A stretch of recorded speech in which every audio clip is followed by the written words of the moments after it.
आज हमारे साथ हैं हमारे चैनल के पुराने सब्सक्राइबर कृष्ण कुमार गुप्ता, जिन्होंने 2023 में अपना CUT का एग्ज़ाम दिया था और इन्होंने 800 में से 800 मार्क्स स्कोर करे थे और आज ये हिंदू कॉलेज से पॉलिटिकल साइंस ऑनर्स कर रहे हैं। इनका CUT स्कोर आपको स्क्रीन पर दिख जाएगा। आज की वीडियो में ये आंसर करेंगे CUT रिलेटेड बहुत सारे क्वेश्चन, जिनसे डेफिनेटली आप सभी को बहुत ज़्यादा मदद मिलने वाली है। तो ये इंटरव्यू वीडियो आखिरी तक देखिएगा। सारे क्वेश्चन से आपको बहुत ज़्यादा हेल्प मिलेगी और इसके बाद आपके CUT प्रिपरेशन में भी एकदम से बूस्ट लगेगा। सीधा इस वीडियो को चालू करते हैं। तो आज हमारे साथ है Krishna, thank you so much आज हमें ज्वाइन करने के लिए। मुझे पूरी उम्मीद है कि आज मैं आपसे CUT रिलेटेड जितने भी क्वेश्चंस पूछूंगा, उसके जो आप आंसर देंगे, उससे बहुत सारे बच्चों को मदद मिलने वाली है। तो बेसिकली CUT रिलेटेड मैं आपसे क्वेश्चंस पूछने वाला हूं, लेकिन उससे पहले मैं चाहूंगा आप अपना शॉर्ट इंट्रोडक्शन दे दें बच्चों को। Hello everyone, my name is Krishna Kumar Gupta and I scored 800 out of 800 in CUT 2023, which is of course not my identity, but yeah, that's what bring me here. And I'm currently pursuing BA Political Science Honors at Hindu College, and here I'm happy to help you all with Guru Bhaiya. तो कृष्ण, जब मैंने आपका email देखा, उसमें आपका CUT का report card मैंने देखा, तो हिस्ट्री, पॉलिटिकल साइंस, इकोनॉमिक्स में आपके 100% आए हैं।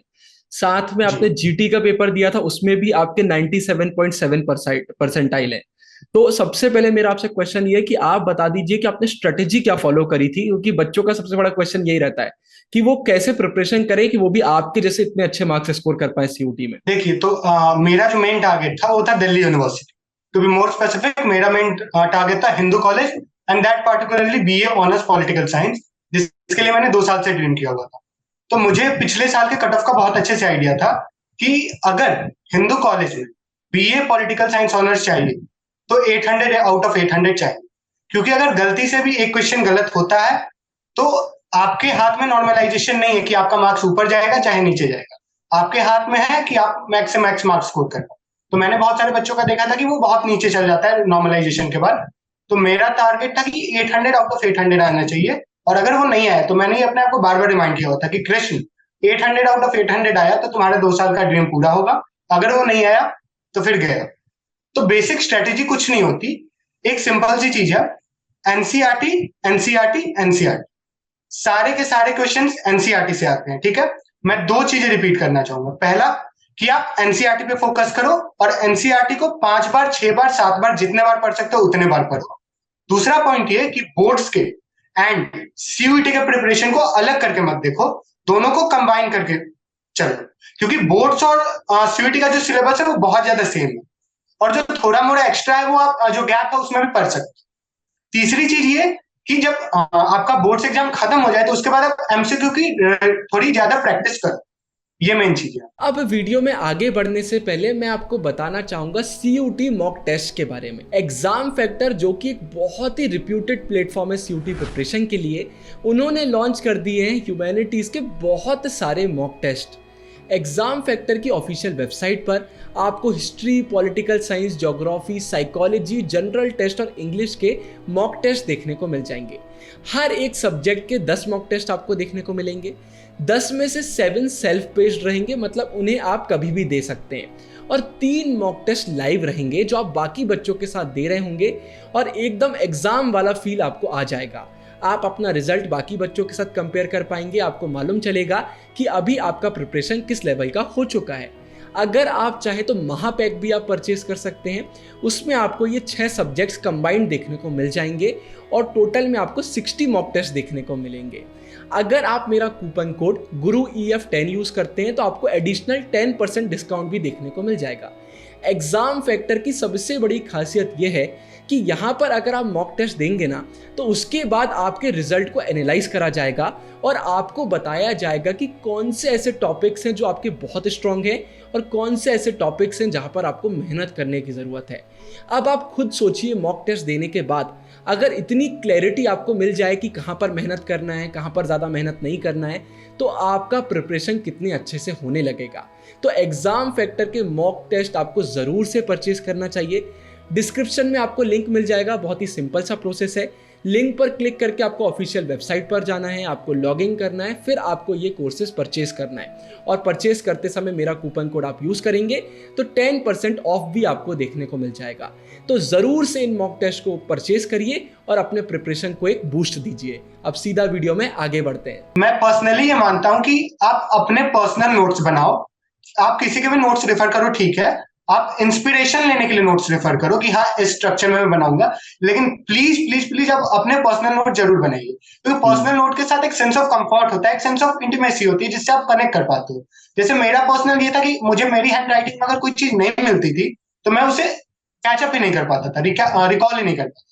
And I think most of the लोग के साथ यही होता है। तो आप प्लीज अपने नोट्स बनाओ, क्योंकि हो सकता है कि मेरे लिए गुरु भैया के नोट काम कर रहे हैं लेकिन उनके भाई के नोट काम नहीं कर रहे हैं, और किसी और के लिए उनके भाई के नोट्स काम कर रहे हैं लेकिन गुरु भैया के नोट्स काम नहीं कर रहे, लेकिन आपका नोट्स आपके लिए हमेशा काम करे। सो अपने नोट जरूर बनाएं। मतलब हमें मेन फोकस करना है एनसीईआरटी पर। मैं कृष्ण की बात से पूरा सहमत हूं। मैंने भी ना जाने कितनी वीडियोस में आपसे ये बोला है कि अगर आप एनसीईआरटी बहुत अच्छे से कर लेते हो मतलब आपका सब कुछ हो गया।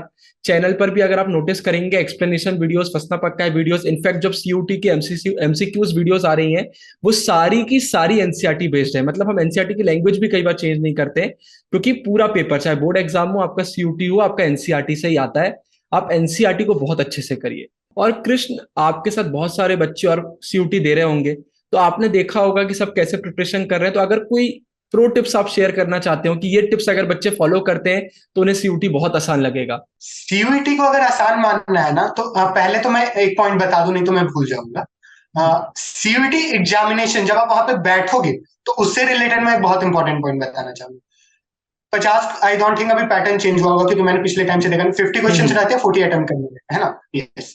तो 50 क्वेश्चन में से 40 अटेम्प्ट करने रहते हैं। और सीयूईटी का जो मेन क्रक्स है ना, जो मेन ट्रिक है वो ये है कि कौन से 10 क्वेश्चन छोड़ने हैं, ना कि कौन से 40 क्वेश्चन अटेम्प्ट करने हैं। ठीक है, क्योंकि अगर आपने गलती से भी एक क्वेश्चन गलती से अटेम्प्ट कर लिया जो गलत था, आपका पूरा का पूरा रिजल्ट खराब हो सकता है, और आपने भले उन 40 सही किए। तो कौन से 10 क्वेश्चन छोड़ने हैं, आप जब एग्जाम में बैठो तो इस पे ज्यादा फोकस करो। जैसे मैंने कैसे अपने एग्जाम को दिया था, मैं ये बताता हूँ आपको, मेन यही पॉइंट। मैंने क्या किया था, 45 मिनट्स का सेट टाइम रहता है, अगर मैं सही हूं तो 45 मिनट्स का टाइम रहता है। तो पहले 20 मिनट में मैंने सारे के सारे क्वेश्चन देख लिया, एंड पहले 20 मिनट में मैंने मैक्सिमम ऑफ 20 to 25 क्वेश्चन किए होंगे, मतलब जो मुझे एकदम श्योर शॉट है कि हाँ यार है यार। नेक्स्ट 15 मिनट में मैंने 10 और क्वेश्चन किए जिसमें थोड़ा थोड़ा कंफ्यूजन था। ठीक है, फिर अगले 10 मिनट में मैंने सारे क्वेश्चंस कर लिए और जिनको छोड़ना था उसे कर लिया, और लास्ट 5 मिनट में मैंने उसका भी पूरा रिकैप कर लिया। तो इस तरीके से मैंने 4 बार मैं सारे क्वेश्चंस के थ्रू गया और मैंने अपने सारे कॉन्सेप्ट भी देख लिए कि कोई गलत तो नहीं है, कोई छूटा तो नहीं है। तो टाइम बहुत ज्यादा सफिशिएंट होता है। मैंने शायद 2-3 बार भी अपना पेपर मिलाया था लास्ट में। तो अगर आप सही पैटर्न से चलोगे, जिस तरह मैं बता रहा हूँ, पहले एक बार तुरंत सारे कर लो, फिर एक बार जो जिसमें थोड़ी थोड़ी प्रॉब्लम है उनको करो 10 मिनट में, फिर 10 मिनट में जो एकदम हार्ड लग रहा है उनको करो, तो बहुत ईजी है। तो बहुत अच्छे से याद रखिएगा, कृष्ण ने आपको ये टिप्स दी हैं, इन्हें आपको फॉलो करना चाहिए। और कृष्ण, वैसे तो यार आपका रिजल्ट देखने के बाद ऐसा लग नहीं रहा है कि आपने कोई मिस्टेक्स करी थी, लेकिन फिर भी अगर आपने नोटिस करा हो कि बच्चे ये गलतियां कर देते हैं जो उन्हें नहीं करना चाहिए सीयूटी में, तो वो आप बता दीजिए। आई थिंक सीयूटी नहीं, बोर्ड्स का भी मैं बता रहा हूँ आपको। हाईलाइटर रंगने से कुछ नहीं होता। हाईलाइटर रंगना इस बात का प्रमाण नहीं होता कि आप पढ़ रहे हो। मैं एक चीज पे बहुत ज्यादा फोकस देना चाहूंगा, रिविजन आप कितना भी, मैं बता रहा हूं, मैं शुरू से एक मतलब अच्छा बच्चा रहा हूं क्लास का परफॉर्मेंस में, लेकिन होता क्या था जब मतलब टीचर्स भी मुझे अप्रिशिएट करते थे, होता क्या था, लेकिन जब रिजल्ट आता था तो वहां मैं 75, 80, 85 तक रह जाता था। 95 के ऊपर जाने का जो मेरा सिलसिला चालू हुआ वो तब हुआ जब मैंने रिवीजन पे फोकस करना चालू किया। तो प्लीज आप रिवीजन पे जरूर फोकस करो, क्योंकि रिवीजन आपको कब पता चलेगा कि आपने रिवीजन अच्छे से कर लिया, मैं बताता हूँ। एक फोटोग्राफिक मेमोरी नाम की चीज होती है। आप अपनी आंखों को बंद करोगे तो आपको पता चल जाएगा कि बुक में वो चीज लेफ्ट साइड में इतने नीचे लिखी हुई है। तो जब आपको उस तरीके से चीजें याद होने लगे तब आप समझो कि आपका रिवीजन कंप्लीट। तो रिवीजन पे सबसे ज्यादा फोकस कीजिए, और एक बुक को आप 10 बार पढ़ोगे वो ज्यादा बेटर है rather than reading 10 books a time. बहुत अच्छी बात कृष्ण ने करी है कि रिवीजन बहुत जरूरी है। मैं जितने टॉपर्स का इंटरव्यू लेता हूं सब ये पॉइंट रखते ही हैं कि उन्हें रिवीजन पर ज्यादा फोकस करा था, क्योंकि हमें लगता है हमसे सब बन रहा है लेकिन बाद में हम सब भूल जाते हैं। तो रिवीजन बहुत जरूरी है। अब कृष्ण, एक बहुत सिंपल सा क्वेश्चन है यार, बच्चे पूछ रहे थे कि आपके हिसाब से जैसे बोर्ड्स में भी एमसीक्यू आते हैं, तो अगर उसे हम सीयूटी से कंपेयर करते हैं तो आपके हिसाब से सीयूटी के क्वेश्चन ज्यादा डिफिकल्ट रहते हैं या उसी के आसपास रहते हैं? आई थिंक ना बोर्ड्स के एमसीक्यू डिफिकल्ट, देखिए मैं कहूंगा तो बच्चे कहेंगे ये तो टॉपर है, आप जब पढ़ोगे आपको कॉन्सेप्चुअल क्लैरिटी हो जाएगी तो आपको कोई क्वेश्चन डिफिकल्ट नहीं लगेगा। और अगर कंपैरिजन करना हो तो सीयूटी एंड बोर्ड्स के क्वेश्चन लगभग क्वाइट सिमिलर थे। सीयूटी में थोड़ा सा चेंज ये था कि थोड़े ट्रिकी क्वेश्चन थे rather लेकिन इजी क्वेश्चन थे। तो थोड़ा आपको फैक्ट से निकाल मतलब थोड़ा जमीन से खोद करके वो क्वेश्चन निकाल रहे थे। एंड बोर्ड्स में थोड़े सिंपल क्वेश्चन थे लाइक प्लेट पे रखे हुए इस तरीके। वही सिंपल सी बात है, कोई ये यूपीएससी का सिलेबस नहीं है कि हमको पता ही नहीं है क्या आ जाएगा। आपके एनसीईआरटी से आ रहे हैं, कितना भी घुमाएंगे कुछ भी करेंगे, आना एनसीईआरटी से ही है। तो अगर आप, हाँ बोलिए जी कृष्ण। मैं बोल जैसा कि आपने कहा आना एनसीईआरटी से ही। और अगर एक दो क्वेश्चन बाहर से आ भी जाते हैं तो जैसा कि मैंने कहा कौन से 10 क्वेश्चन छोड़ने हैं ये आपके लिए मेजर चंक है। तो मान के चलो आपको 4 क्वेश्चन नहीं आ रहे। अब जैसे मेरे साथ क्या हुआ कि मैं एग्जाम में बैठा तो मुझे 48 क्वेश्चन आ रहे थे। तो वो एक अलग तरह का ट्रॉमा होता है कि कौन से क्वेश्चन आपको छोड़ने हैं। लाइक आपको कौन से में एकदम आपको श्योर करना है कि ये मुझे बिल्कुल नहीं करना है। तो वो मेन दिक्कत थी। तो जब आप कर लोगे ना तो 2-4 क्वेश्चन ही आपको नहीं आएंगे, बाकी सब आएंगे। आपको ये डिसाइड करना पड़ेगा कि कौन सा मैं नहीं करूं rather than कौन सा आ रहा है। ठीक है। और कृष्ण, हम ये मान लेते हैं कि अब बच्चे वीडियो कुछ लेट देखेंगे, तो ये मान लेते हैं, एक अज्यूम कर लेते हैं कि 30 डेज बचे हुए, और हम ये मान लेते हैं कि अभी बच्चे को अंदर से ज्यादा कॉन्फिडेंस भी नहीं आ रहा है, उसको लग रहा है यार कि नहीं बहुत पढ़ना पड़ेगा। तो क्या आपसे, आपके हिसाब से 30 डेज में सीयूटी क्रैक करा जा सकता है, अच्छे कॉलेज में जाया जा सकता है? देखिए जाने को ये आवर्स का मैटर होता है। अब देखो जैसे अगर कोई बच्चा 3 महीने से प्रिपेयर कर रहा है तो अगर रोज 4 घंटे भी दे रहा है तो उसका मतलब 6-7 घंटे भी दे रहा है तो हो सकता है। अब आप लास्ट के 1 मंथ में प्रिपेयर कर रहे हो तो कोई कुछ भी गया आपको 12-13-14 घंटे देने पड़ेंगे अगर आपने अभी तक नहीं पढ़ा है कुछ। तो हो तो सकता है। अब 795-90 हो सकता है कि नहीं ये मैं नहीं कर सकता, लेकिन एक अच्छे कॉलेज में नॉर्थ कैंपस में आप जरूर आ सकते हो। बेसिकली ये है कि आप एनसीईआरटी पढ़ो अभी भी, अगर 1 मंथ भी बचा है तो आप एनसीईआरटी पढ़ो रोज। जैसे आप रोज हर सब्जेक्ट से 2 सब्जेक्ट रोज उठाओ। 15 चैप्टर होते हैं हर सब्जेक्ट में, मेन आपके अगर 4 सब्जेक्ट है तो 15 रोज आप अगर 2 कर रहे हो तो 30 दिन में आपने 60 कर लिया, मतलब आपका सिलेबस लगभग कंप्लीट हो सकता है। तो रोज आप 2 चैप्टर उठाओ, उसे पढ़ो एंड फिर उसके शॉर्ट नोट्स बनाओ, क्योंकि अब तो लॉन्ग नोट्स बनाने की आपके पास टाइम नहीं है। शॉर्ट नोट्स बनाओ, नोट्स अभी भी बनाओ, लास्ट तक नोट्स बनाओ, शॉर्ट नोट्स बनाओ एंड देन उसको रिवाइज करो, फिर एमसीक्यू प्रैक्टिस कर लो, इजी हो गया। यही नंबर ऑफ आवर्स आपको बढ़ानी होगी, हम्म। इंटेंसिटी बढ़ेगी।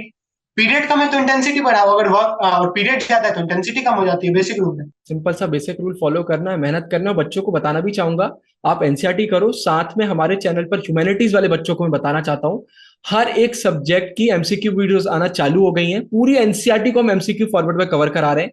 तो बहुत इंपॉर्टेंट क्वेश्चन है, आप अगर उनसे प्रैक्टिस करोगे आपको सीयूटी बहुत आसान लगेगा। फिर कृष्ण, मैंने आपका जीटी का भी परसेंटाइल देखा, जैसे पहले बताया 97.7 परसेंटाइल आपके जीटी में भी थे। और जीटी मतलब जनरल टेस्ट मेजोरिटी बच्चों को डिफिकल्ट लगता है। तो इसकी टिप्स भी आप दे दो और इंग्लिश की टिप्स भी दे दो कि इन दोनों का प्रिपरेशन बच्चे कैसे करें। अब जैसे मैं ह्यूमैनिटीज का स्टूडेंट था तो बहुत सारे लोग को भी ये क्वेश्चन आता है कि जीटी में कैसे हम्म। मार्क्स आ गए।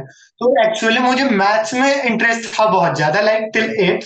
लेकिन बात है कि जब मेरे लाइफ में ये ज्योमेट्री आया एंड ट्रिग्नोमेट्री मतलब जो कंस्ट्रक्शन वाली चीजें थी ना, उनसे मुझे थोड़ा वो था, रेजिस्टेंस था। एंड परसेंटेज अरिथमेटिक के क्वेश्चन जो थे वो मुझे बहुत पसंद थे। तो जब बोर्ड्स में वो मैं बैठा करने तो वो इजी लगा। लेकिन हाँ, कुछ ऐसा हार्ड क्वेश्चन नहीं आता, बहुत इजी क्वेश्चन आता है। आप जो 7th 8th में पढ़ते हो ना उस लेवल की आती है जनरल टेस्ट। और जैसा कि मैंने कहा 10 क्वेश्चन छोड़ने के ऑप्शन आपके पास वहां भी रहते हैं। लॉजिकल रीजनिंग आता है बहुत नॉर्मल सा, आप जो लाइफ में मतलब ब्लड रिलेशंस आप नॉर्मल अपने लाइफ में कर रहे हो तो आप उसको जब बेसिक बेसिक लाइफ से कनेक्ट करके देखोगे इजिली क्वेश्चन हो जाएंगे। और जीटी का जैसे कहा आपने, जीटी का तो मैंने बता दिया, सॉरी इंग्लिश का। इंग्लिश में देखिए क्या हुआ, मैं तो अपने लक को भी सिर्फ मेरे कहने से कुछ नहीं, मेरे मेहनत करने से कुछ नहीं होता, लक का भी एक रोल होता है। मुझे याद है कि शायद 21st या कोई तो डेट था जब पहला पेपर हुआ था इंग्लिश का, फर्स्ट शिफ्ट। और मेरा शायद 3-4 शिफ्ट बाद था पेपर। तो हुआ ये कि हमें पैटर्न दूसरा पता था सिलेबस के हिसाब से। और जब सीयूटी का एग्जाम हुआ तो हमें पता चला कि नहीं, एडवर्ब्स, मॉडल्स, इनसे बहुत सारे क्वेश्चन उठ के आ रहे हैं। तो हमने क्या किया कि उस पर थोड़ा ज्यादा फोकस कर दिया और एग्जाम में आए भी हुए। तो आप बेसिकली जो सिलेबस है उस पर फोकस करो, प्रीवियस ईयर पैटर्न पे फोकस करो। और मैं बार बार कह रहा हूँ 10 क्वेश्चन होते हैं सर आपके पास छोड़ने के लिए, ऑप्शन है आपके पास, आपको सारे क्वेश्चन नहीं अटेम्प्ट करने रहते। तो नहीं आएगा 4, कोई नहीं, मुझे भी 50 में से 4 क्वेश्चन नहीं आ रहे थे, 46 तो आ रहे थे, उनमें से 40 चुनना था। तो आप आराम से हो जाएगा, ऐसा कोई डिफिकल्ट नहीं है। सही बोल रहे हैं ये। और मैं 3 साल से यूट्यूब पर हूँ यार, मैंने बहुत सारे टॉपर से बात करी है, मेरी बात होती रहती है, सबने सेम चीज बोली है कि जब तक प्रिपरेशन स्टार्ट नहीं होता है तब तक इंग्लिश और जीटी डिफिकल्ट लगता है। एक बार आप प्रिपरेशन स्टार्ट कर देते हो, क्वेश्चन प्रैक्टिस करने लग जाते हो, आपका एक फ्लो बन जाता है और आपको आसान लगने लग जाता है। और अभी आप बहुत दिन से, बच्चों का यही रहता है यार कि मैथमेटिक्स से अब दूरी बन गई है ह्यूमैनिटीज में, या अब नहीं कर रहे हैं। तो भाई आपने पहले पढ़ा हुआ है, अब आप पढ़ोगे तो उसके अंदर रिविजन समझो, आप सारी चीजें दिमाग में आपको आने लगेंगी, आपसे बनने लगेगा। अब कृष्ण, मेरे आपसे आखिरी दो क्वेश्चन आपकी college life, personal life related है। आप मुझे बताइए, आपको आपका ड्रीम कॉलेज मिल गया है, तो थोड़ा सा मुझे बताइए, आप जब कॉलेज में गए आपकी कॉलेज लाइफ के बारे में बताइए कि आपको क्या लगा कि हाँ यार ये एक सही डिसीजन था या नहीं, और अगर था तो क्यों था, नहीं था तो क्यों नहीं था, ये आप मुझे थोड़ा सा बताइए। तो जैसा कि मैंने बताया कि Hindu college, political science honours to be more specific, मेरा ड्रीम कॉलेज। और इसके पीछे का अगर मैं थोड़ा सा बैकड्रॉप बताना चाहूंगा, तो बात है 10th की। हमारे साइंस के सर थे और उन्होंने कहा था कि, साइंस के सर होते हुए उन्होंने कहा था कि साइंस में तो इजीली एडमिशन मिल जाएगा अगर आपके 90-91% भी होंगे तो, लेकिन अगर आपको आर्ट्स में एडमिशन चाहिए तो आपको डीयू में 99% लाने पड़ेंगे, 100% भी कट ऑफ जाता है इस बार। तो उस समय मुझे उतना आइडिया नहीं था इसका। कुछ समय फिर मैंने घर जाकर के देखा तो मुझे पता चला, अरे हिंदू कॉलेज में तो 100% कट ऑफ जाता है पॉलिटिकल साइंस ऑनर्स के लिए। लाइक ये क्या चीज है, मतलब ऐसा क्या है इसमें खास। तभी से मुझे था कि अब यहीं जाना है और इसी कोर्स में जाना है। तो अब मेरे ड्रीम कॉलेज में जब आप आते हो तो आपकी एक्सपेक्टेशंस रहती है, लेकिन दिक्कत यह है कि बहुत सारे लोग हाइप्ड हो जाते हैं। ऐसा कुछ खास नहीं होता कॉलेज में। कॉलेज, मैं एक बात यहाँ बहुत क्लियर कर दूं, आपको अगर लग रहा है कि स्कूल लाइफ के बाद यहाँ कॉलेज में मजे हैं, तो नहीं है सर। कॉलेज में आकर के थोड़ी ज्यादा काम करने पड़ते हैं, और अगर आप अच्छे कॉलेज में आ रहे हो तो और काम करना पड़ेगा। असाइनमेंट्स आपको हफ्ते हफ्ते करने रहते हैं। मैं चाहता हूँ कि आप ट्रुथ से अवेयर रहो कि मेहनत यहाँ करनी पड़ती है। असाइनमेंट आपको करने पड़ेंगे, टेस्ट आपको देना पड़ेगा। मेरे स्कूल में उतने टेस्ट नहीं होते थे जितने यहाँ हो जाते हैं। तो असाइनमेंट करने पड़ेंगे, टेस्ट देना पड़ेगा। हाँ, एक्सपोजर मिलता है आपको। आपको यूपी के बच्चे यहाँ मिलेंगे, आपको केरला के बच्चे यहाँ मिलेंगे, एक दो फॉरेन के बच्चे भी आपको मिलेंगे। टीचर्स मिलेंगे जो कि दूसरे दूसरे स्टेट्स में, दूसरे दूसरे इंडिया के बाहर की यूनिवर्सिटी में पढ़ा के एज अ गेस्ट प्रोफेसर आ रहे हैं। ठीक है, आपको अलग अलग डिपार्टमेंट के लोग मिलेंगे, उनसे इंटरेक्ट करने का मौका मिलेगा।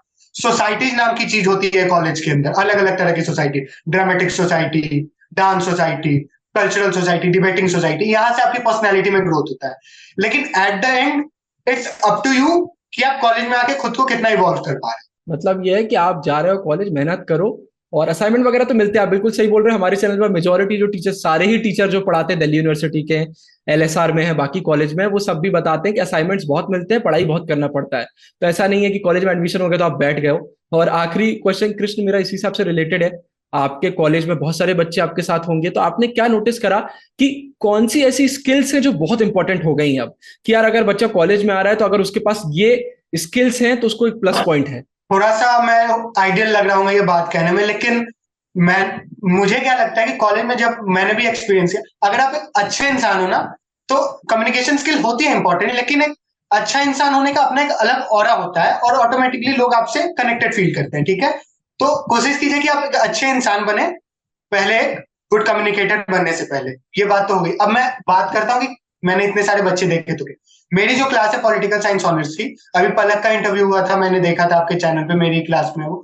तो मेरे क्लास में जो 70 की 75 बच्चे हैं, ठीक है, उन 70-75 बच्चे में 25 बच्चे ऐसे हैं जिनका 800 आउट ऑफ 800 है। ठीक है, मैं अपने स्कूल का टॉपर हो सकता हूँ, मैं अपने डिस्ट्रिक्ट का टॉपर हो सकता हूँ। कॉलेज में आके पता चलता है कि आप कितने कहाँ स्टैंड करते हो, खास करके आपके डिपार्टमेंट में, जब आपके आसपास के सारे बच्चे बहुत हाई लेवल के हो और उनका इंटेलेक्चुअल लेवल बहुत अच्छा हो। तो बेसिक क्वालिटी यही है कि आपके पास कम्युनिकेशन स्किल अच्छी होनी चाहिए, जो कि आपको अंदर से आनी चाहिए। मैनिपुलेशन सीखने की जरूरत नहीं है, अंदर से कम्युनिकेशन स्किल अच्छी कीजिए, लोगों से बात करने का तरीका सीखिए। पढ़ाई कॉलेज में भी करनी पड़ती है, आगे भी करनी पड़ेगी, पहले भी करनी पड़ती थी, तो मेहनत करने की आदत रखिए। एंड एक यही बेसिक चीज है। मैं एक पॉइंट जोड़ना चाहूंगा, थोड़ी देर बाद आप पहले इस बात को करें। जी, मेरा बस यही कहना है कि आपने बहुत अच्छा पॉइंट बोला कि अच्छा कम्युनिकेटर बनने से पहले अच्छा इंसान बनिए। लाइक अगर दिल से आप अच्छे हैं, लोगों से मिल रहे हैं, आपको बहुत हेल्प मिलेगा। और बता दीजिए कृष्ण, अगर आप ऐड करना चाहते हैं और क्या स्किल्स हैं जो मतलब होना चाहिए बच्चों में। जी, स्किल्स में ये बताना चाहूंगा, स्किल्स वो होनी ही चाहिए, वो है, अगर आप ह्यूमैनिटीज बैकग्राउंड से देख रहे हो खास करके, तो वो है बड़े बड़े आंसर्स लिखना। ठीक है, तो यहाँ आपको आके 8 पेज 10 पेज के आंसर लिखने पड़ेंगे एंड टाइम बहुत लिमिटेड होगा। ऑल्दो मैं बहुत लंबे लंबे आंसर्स लिखता था as compare to my peers in school, like वो बोस्ट नहीं कर रहा अपने आपको, लेकिन मैं आपको बता रहा हूँ बच्चे क्या करते हैं। बच्चे डायरेक्ट कंटेंट पे आ जाते हैं, कंटेंट लिख देते हैं जो मेन होता है, ठीक है। एक्चुअली आपको क्या करना चाहिए कि पहले आपको इंट्रोडक्शन लिखना चाहिए 3-4 लाइन का, फिर आपको मेन बॉडी पे आना चाहिए, एंड देन 3-4 लाइन का कंक्लूजन लिखना चाहिए। तो सेम पैटर्न आपको कॉलेज में ही है कि कॉलेज में आपको टू बी मोर स्पेसिफिक होकर ये बताते हैं कि आपको इंट्रोडक्शन लिखना जरूरी है एंड कंक्लूजन लिखना भी जरूरी है, नहीं तो आपके नंबर कट जाएंगे। स्कूल में ऐसा नहीं बताया जाता और बोर्ड्स में इसकी वजह से नंबर कटते भी, लेकिन आपको आदत रहेगी तो आपको बेनिफिट होगा। मेरे साथ दिक्कत क्या हुई कि मुझे ये आदत तो पड़ गई थी, लेकिन बोर्ड्स के बाद क्या हुआ, लाइक कृष्ण बहुत मेहनत कर लिया, अब थोड़ा रिलैक्स हो सकते हैं, तो सीयूईटी के टाइम में हमने लिखने की आदत एकदम छूट गई थी। एंड सीयूईटी के बाद भी मैंने लिखना उखना एकदम छोड़ दिया पूरे एक सेमेस्टर, ठीक है, बहुत कम लिखना था। तो हुआ क्या कि लिखने की आदत एकदम से छूट गई, एंड जब बोर्ड्स कह रहा हूं, जब सेमेस्टर के पेपर आए तो उसमें जब एग्जाम देने बैठा, ऑल्दो मुझे कंटेंट याद था, टाइम की कमी पड़ गई जो मेरे साथ आज तक लाइफ में कभी नहीं हुआ था। क्योंकि यहाँ पे आपको 8-10 पेज के क्वेश्चन लिखने होते हैं सर, 6-7 पेज। तो आप अपनी लिखने की हैबिट प्लीज मत छोड़ना, सीयूईटी के बाद भी आप आर्टिकल लिखो, आप ऐसे जर्नल लिखो, लेकिन लिखने की आदत बनाए रखो प्लीज, ये मैं ऐड करना चाहूँ। कृष्ण बिल्कुल सही बोल रहे हैं, कॉलेज में बहुत लिखना पड़ता है। यहाँ ऐसा नहीं चलता कि जो क्वेश्चन में दिया हुआ है बस वही लिख कर आप आ गए। अगर क्वेश्चन में दिया हुआ कि इनकी 2 डेफिनेशन लिखी है तो डेफिनेशन भी लिखना पड़ेगा, एक्सप्लेन भी करना पड़ेगा, इंट्रोडक्शन भी, कंक्लूजन भी, बहुत लिखना पड़ता है। क्योंकि कॉलेज में वो आपका पूरा नॉलेज चेक करते हैं, बहुत सारी बुक्स होती हैं, ऐसा भी नहीं है कि स्कूल जैसे बस एक बुक आपको चल रही है। बहुत पढ़ाई करना पड़ता है, बहुत लिखना पड़ता है। आखिरी में बस मेरा आखिरी क्वेश्चन है कृष्ण आपसे, अगर आखिरी में कुछ भी आप कहना चाहते हैं बच्चों से तो कह दीजिए। कहना ये चाहता हूँ कि देखो, मेहनत तो हर जगह करनी रहती है और इंजॉयमेंट भी हर जगह होती है। यहाँ डीयू में भी आओगे तो फेस्ट होंगे, और तो मुझे फेस्ट उतना इंजॉय नहीं करता मैं, उस टाइप का नहीं है मेरा पर्सनैलिटी। लेकिन हाँ, अगर आप उस गोल से भी आ रहे हो, आपके अपने मोटिवेशन हो सकते हैं सर, ठीक है। किसी को यहाँ पे आना है कि हाँ मैं पढ़ के थोड़ा फेस्ट देखूंगा, उस मोटिव से आ रहे हो, उस मोटिव से आ जाओ।